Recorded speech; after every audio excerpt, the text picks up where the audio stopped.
Right now, somewhere in your kitchen, there is a food you eat almost every week that most doctors will never bring up in a 15-minute appointment, and it is quietly working against the one organ you cannot get a transplant for. I want you to think about your last week. Not a bad week. A completely normal one. The lunch meat on your sandwich, the can you cracked open in the afternoon because it said diet on the label, and you felt good about that choice. The leftovers you reheated because throwing out food feels wasteful. None of that felt like a decision about your brain. It never does. That's exactly the problem. I'm Dr. Lim, and this is the Kitchen Clinic. Today we're talking about 5 everyday foods that are quietly linked to faster memory decline after 50. And I want to tell you right now, stay with me all the way to the last one. It's the one almost every health-conscious person watching this believes is the smart, safe choice, not the obvious junk food, not the fried food, the one you reach for specifically because you think you're being careful. By the end of this video, I want you to understand exactly why that belief needs a second look. I've spent more than 15 years in internal medicine and nutritional biochemistry, which is really just the study of what food does to the body once you stop looking at the plate and start looking at the bloodstream, the cells, the tiny chemical reactions that decide whether an organ ages well or ages badly. I'm not here to sell you a supplement, and I'm not here to scare you into a 12-week program. I'm here to tell you what the research actually says, so you can make your own decisions with real information instead of guesswork. So let's start with how your brain actually works, because once you understand this, every single item on this list is going to make sense instantly. Your brain weighs about 3 pounds. That's it, roughly 2% of your total body weight. And yet it uses close to 20% of the blood your heart pumps, every single beat, every single minute, for your entire life. 20% of your blood flow going to 2% of your mass. Think about what that means. Your brain is, more than almost any other organ, a creature of its blood supply. It doesn't store much fuel of its own. It depends, minute to minute, on a river of blood delivering oxygen and glucose through a network of vessels so fine that some of them are 1/10 the width of a human hair. Those tiny vessels are called the cerebral microvasculature, and they are, without exaggeration, the front line of brain aging. When they stay clean, flexible, and open, your brain gets what it needs. When they get damaged, by pressure, by sugar, by inflammation, the brain quietly starts running on less than it should. Not enough to notice on a Tuesday. Enough, over 10 or 20 years, to show up as the words that won't come, the name you used to know instantly, the thing you walked into the room to get. I need you to really hear this. Memory decline after 50 is, in the vast majority of cases, not a lightning strike. It is not one bad meal. It is a slow accumulation, one vessel at a time, one meal at a time, over years. Which means it is also, in large part, something you can influence, not cure. Not guarantee, influence. Before we get into the list, I want to give you one lens to carry through this entire video because it's going to reframe everything. Most people think of brain food and heart food as 2 separate categories. They are not. I want you to hold on to 3 words as we go through this: oxidation, inflammation, and glucose damage. Those are the 3 engines that drive most of what ages your brain early. Oxidation is what happens when unstable molecules called free radicals damage the delicate membranes of your cells. Think of it as a kind of biological rust. Inflammation is your immune system staying switched on low and slow for years, instead of firing only when you're actually injured or sick, smoldering instead of healing. And glucose damage is what happens when your blood sugar runs high too often, gumming up proteins and stiffening blood vessels through a process called glycation. You will see at least one of these 3, sometimes 2 together, in every single food on this list. Keep them in your head. Oxidation, inflammation, glucose damage. And here is the reframe underneath all of it. Your brain does not age in isolation. It ages together with your blood vessels. Every artery in your body reports to your brain. Damage the vessels in your legs, your kidneys, your eyes. And you are, in a very real physiological sense, also damaging the ones feeding your memory. That is why a cardiologist and a memory specialist are, more often than people realize, looking at the same patient from 2 different doors. Now, in my training and in my own culture, there's an old idea, Yaksik Dongwon, food and medicine share the same root. It's the foundation of a lot of Korean thinking about health. Prevention through what's on the table. Balance across many small dishes rather than one enormous plate. Fermentation, eating with the season. I reach for that frame when it genuinely applies, because there's real research behind pieces of it, particularly around fermented foods and the gut. But I want to be honest with you up front. Being Korean or being traditional does not automatically mean safe. Some of the foods I grew up eating carry real risks too, and I'll show you exactly where, because pretending otherwise would be dishonest. And dishonest medicine is worse than no medicine at all. Let's start the countdown. Number 5 is processed and cured meat. The bacon, the deli slices, the hot dogs, the sausage links that make a fast, satisfying lunch. Here's why a sandwich staple belongs on a video about memory. It's not really about the meat. It's about what's used to cure and flavor it: sodium and nitrites. Cured meats are, gram for gram, some of the saltiest foods in a typical Western diet. A few slices of deli meat and a handful of chips can put you close to your entire recommended daily sodium intake before dinner even starts. And sodium's relationship to your brain runs through blood pressure. High blood pressure is one of the most well-established, modifiable risk factors for dementia that we know of. Chronically elevated pressure damages those tiny brain vessels I mentioned earlier. It's called small vessel disease, and it's one of the leading physical causes of what we call vascular cognitive impairment. On top of the sodium, nitrites, used to preserve color and prevent bacterial growth, can form compounds called nitrosamines under certain cooking conditions, particularly high heat, and nitrosamines are associated with oxidative stress in the body. So what should you do tonight? You don't need to swear off a BLT for the rest of your life. But if cured meat is a daily habit rather than an occasional one, that's the shift that matters. As out, swap the daily deli sandwich for fresh roasted chicken or turkey breast. You cook and slice yourself. Same texture, same convenience, a fraction of the sodium, no nitrites at all. And here's where I'll be honest about my own tradition. Don't assume a bowl of doenjang jjigae, the fermented soybean stew I grew up with, is automatically the safe alternative just because it's traditional. Done with a heavy hand, that broth can carry just as much sodium as a deli sandwich. Traditional doesn't mean harmless. It means you still have to look at what's actually in the bowl. Number 4 is fried food, cooked in oil that's been used more than once. The fryer basket at your favorite takeout place. Or honestly, the pan at home that you just top off with a little fresh oil instead of starting clean. Here's why this earns its own slot, separate from fried food is unhealthy in general. When cooking oil is heated repeatedly, especially to high temperatures, it doesn't just get old, it chemically breaks down. It forms trans fats and a family of compounds with a name you don't need to memorize, called lipid peroxidation products, essentially oxidized fat fragments. Those compounds are associated with increased oxidative stress and inflammation in the body. Remember, 2 of our 3 engines. The World Health Organization has pushed globally to eliminate industrial trans fats, specifically because of their well-documented harm to cardiovascular health. And cardiovascular health, as we've already established, is inseparable from brain health. There's also a more direct concern. Some research on diets high in fried and oxidized fats suggests they may affect the blood-brain barrier, the protective filter that decides what gets from your bloodstream into your brain tissue. When that filter gets leakier than it should be, it's easier for inflammatory molecules to get where they don't belong. So what's the move? It's not never eat fried food again. That's not realistic, and it's not what the evidence demands. It's about the oil's lifespan. At home, use fresh oil each time you fry. Don't reuse oil that's gone dark or started to smell different. And lean on cooking methods that don't require submerging food in fat at all. Air frying, roasting at high heat with a light brush of oil, or a hot cast iron pan.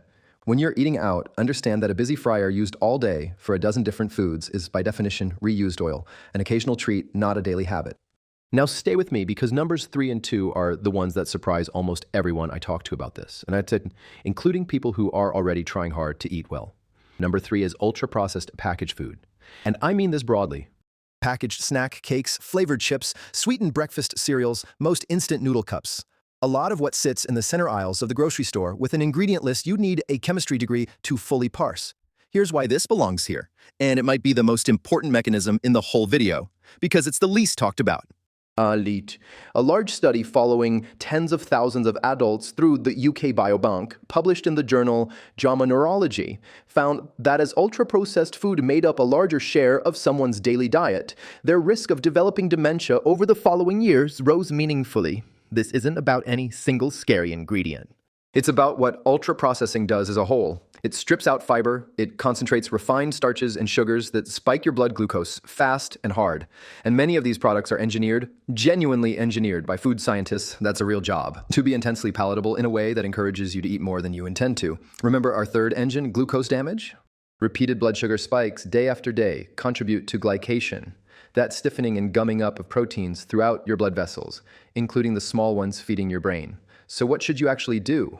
You don't have to eliminate every packaged food in your pantry. And that's not a realistic ask, and I'm not going to pretend it is. But I want you to try one specific thing this week. Pick your single most frequent ultra-processed habit. So the afternoon cereal bar, the daily bag of chips, whatever it is for you, and replace just that one thing with something whole. A handful of walnuts, fresh fruit. A small bowl of plain yogurt with berries. One swap, done consistently, is worth more than a pantry purge you can't sustain. Number 2 is one that I want you to really sit with because it involves something a lot of people over 50 were specifically told was heart protective, a daily glass of wine or a nightly drink or two, described for years as moderate and therefore safe. Here's why alcohol earns a high spot on this list, ahead of things that sound worse on paper. A study out of Oxford, published in the BMJ, followed adults over roughly 30 years and looked specifically at the hippocampus, the seahorse-shaped structure deep in your brain that is absolutely central to forming new memories. What they found was striking. People who drank what's typically classified as a moderate amount had roughly 3 times the risk of a specific kind of shrinkage in the right hippocampus compared to people who didn't drink at all. 3 times, not the heavy drinkers only, the moderate ones. And there was no clear safe floor identified in that data. The risk climbed with the amount, even within ranges doctors have long called reasonable. The mechanism runs through more than one door. Alcohol is directly toxic to neurons at high enough exposure. It disrupts sleep architecture in ways that block the brain's overnight cleanup process. So what do you do with this if a glass of wine with dinner is part of your life? I'm not going to tell you it must disappear entirely. That's a decision for you and your own doctor, especially if you're on any medication. But I want you to treat moderate as a genuine ceiling, not a floor to build up from. And I want you to build in 2 or 3 completely alcohol-free days most weeks, not as punishment, but as recovery time for your brain's overnight repair process. If you enjoy the ritual of an evening drink more than the alcohol itself, a good non-alcoholic option, or something like a barley or roasted grain tea, which happens to be a common evening ritual in Korean households, poured warm, unsweetened, can hold that same slot in your evening without the same cost. And now, number 1. The one I promised you at the start. The one that comes with a catch almost no other health video mentions, because on the surface it looks like the responsible choice. Diet soda. Artificially sweetened beverages more broadly. The zero-sugar cola, the diet iced tea, the light version of whatever you used to drink with real sugar. Here's why this is the most surprising item on this entire list. People switch to these specifically because they're trying to protect their health. Cutting sugar, cutting calories, doing exactly what they've been told is the smart move. And yet, in an analysis using data from the long-running Framingham Heart Study, researchers found that people who drank at least one artificially sweetened beverage a day had nearly 3 times the risk of stroke and dementia compared to people who drank them rarely. I want to be precise with you here, because precision is the whole point of this channel. This is an association found in an observational study, not a randomized trial, proving that diet soda directly causes dementia. Researchers can't ethically assign people to drink diet soda for 30 years and see what happens. So this kind of long-term human evidence always comes with that caveat, and I'd rather tell you that, honestly, than round it up into something scarier than it is. But an association this consistent in a cohort followed this carefully for this long is not nothing. The proposed mechanisms researchers are exploring include disruption of the gut microbiome by artificial sweeteners, changes in how the body regulates blood sugar and insulin even without real sugar present. In other words, the safe swap may not be nearly as safe as the marketing suggests. So what should you do tonight? Not panic. One diet soda at a lunch out is not a crisis, but if it's a daily habit, a can with breakfast, another at lunch, this is genuinely worth changing. And the good news is, the swap is simple. Sparkling water with a splash of real fruit juice or a few muddled berries or unsweetened iced tea with lemon. You get the fizz, you get the flavor without asking your gut and your blood vessels to process artificial sweeteners every single day of your life. You can't make good choices for your brain without knowing what's actually happening inside it. That's the whole idea behind this channel, and it's worth repeating here. Every artery in your body reports to your brain. So how do you actually use all of this starting tonight? I want to give you something simple, not a rulebook. First, look at your single most frequent habit from this list. The one item you do almost every day, not occasionally. And change only that one first. Trying to fix all 5 at once rarely sticks. Changing the biggest daily offender usually does. Second, build in what I'd call a vessel-friendly plate most days. Some protein you cooked yourself rather than cured, vegetables prepared simply, and if you want to nod to something in my own tradition that genuinely earns its place here, a small side of namul lightly seasoned, sautéed or blanched vegetables, sesame oil, garlic, a little salt. Third, protect your sleep like it's a medical treatment because in a real sense it is. That overnight cleanup process in your brain depends on it, and alcohol and evening screens both interfere with it more than people realize. And fourth, get moving most days. Even a 20-minute walk increases blood flow to the brain and supports the same vessels we've been talking about this whole video. None of this requires special equipment, a supplement aisle, or a program. It requires attention, applied consistently. Let me tell you about a patient, I'll call her Ruth. 68 years old, retired school teacher, sharp as anyone I've ever treated, and genuinely careful about her health. She walked most mornings. She'd already cut back on red meat years earlier. Her sister had recently been diagnosed with vascular dementia, and it scared Ruth enough that she came in wanting a real conversation, not a brush-off. When we went through her actual daily pattern together, it surprised her. A diet soda with breakfast and another with lunch, because she'd given up regular soda years ago and felt good about that. Deli turkey on her sandwich most days because it felt lean and virtuous compared to red meat, and a glass of wine most nights because she'd read years earlier that it was heart healthy. None of it looked like a health problem on paper. Her blood pressure, though, ran a little higher than it should have for someone as active as she was, and that was the thread we pulled on first. We didn't overhaul her life in one appointment. Over about 4 months, she swapped the diet soda for sparkling water with lemon, switched her sandwich meat to chicken, she roasted herself on Sundays, and kept her wine, but moved to 4 nights a week instead of 7, with sparkling water and lime standing in on the other nights. Her blood pressure came down into a healthier range without any new medication, and at her next check-in, she told me something that stuck with me. It didn't feel like she was giving something up. It felt like she was finally doing something for the person she wanted to be at 80. Not just following another rule at 68. Now, a few honest things I want you to sit with, because I'd rather you trust every word in this video than have it feel like a scare piece. This is general population-level guidance based on published research. It is not personalized medical advice. And your own body, your own history, and your own labs matter more than anything in a video. If you already have vascular disease, if you're on dialysis and managing sodium and fluid restrictions closely, or if you're taking blood thinners, the specifics change, sometimes significantly. If you're managing diabetes, the glucose points in this video matter even more for you, and your care team should be steering those decisions, not me. And I want to say this clearly. Nothing in this video should ever be a reason to stop a medication your doctor has prescribed, skip a blood pressure check, skip a cognitive screening if one's been recommended, or cut back on something genuinely protective, like staying hydrated or staying active. Food matters enormously. It is not the whole story. Sleep, physical activity, social connection, and even treating hearing loss are all recognized evidence-based pieces of protecting your memory as you age. This video is about closing one gap in that picture, not the entire picture. So let's bring it together. Number 5, cured and processed meat. The sodium and nitrite load hits blood pressure and small vessel health. Cook and slice your own protein instead. Number 4, food fried in reused oil. Oxidized fats drive inflammation. Use fresh oil or lean on air frying and roasting. Number 3, ultra-processed packaged snacks. Refined starches and engineered palatability drive glucose spikes, and in real research, a higher tracked risk of dementia. Pick your single biggest daily offender and swap it for something whole. Number 2, daily moderate alcohol. Even within ranges, once called safe hippocampal shrinkage risk climbs, build in real alcohol-free days each week. And number 1, diet soda and artificially sweetened drinks. The swap people make specifically to protect their health. Tied in long-term data to a meaningfully higher risk of stroke and dementia. Trade it for sparkling water with real fruit.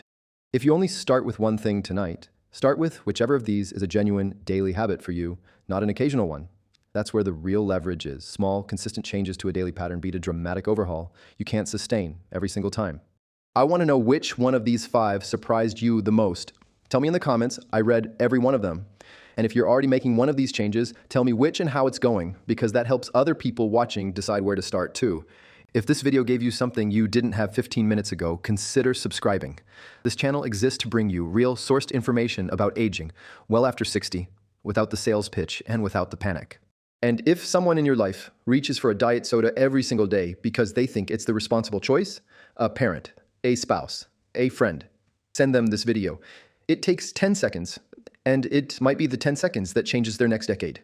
Next week, we're staying in the kitchen, but we're moving to the heart 5 everyday drinks that are quietly raising your blood pressure, including one that's sitting in almost every refrigerator in America right now. And it is not the one you're thinking of. Until then, remember what we talked about today.